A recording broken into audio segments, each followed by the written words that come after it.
When we started producing No Country for Old People, we had so many interviews and information about COVID because COVID really was what exposed the long-standing cracks in our system. But those cracks were there long before COVID.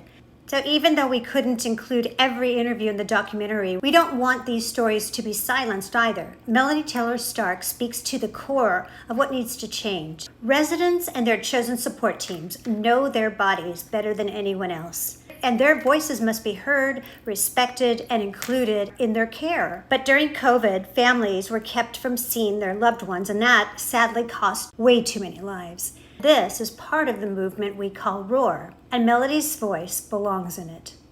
In June of 2020, California Department of Public Health came out with guidelines for having safe outside visits. Well, we have to talk to corporate and we're not sure what's happening. And then his room got changed. However, the room he went into was so small he could navigate his wheelchair by himself. God. So now quality of life has gone down. Sure.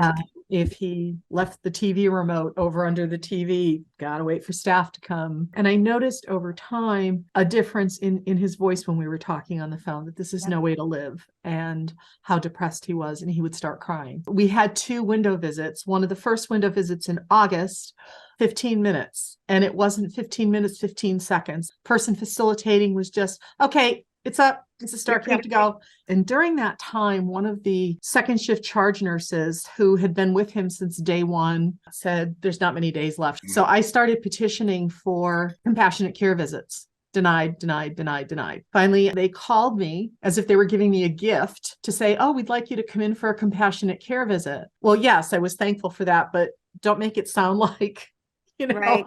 So I went in, same PPE as staff.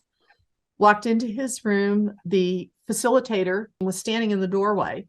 I said, no, we have the right for a private visit. I said, I'm not going to go 6 feet closer. Go away. I walked in the room and he lit up and he was blowing kisses and he was so glad to see me without glass between us. And yeah, I wanted to go hug him, but I'm thinking, if he's still here tomorrow, I want to come back tomorrow. And I don't want them telling me you can't come back. Yeah. You broke the rules. 15 minutes, she was right back there. Time for you to leave, time for you to go.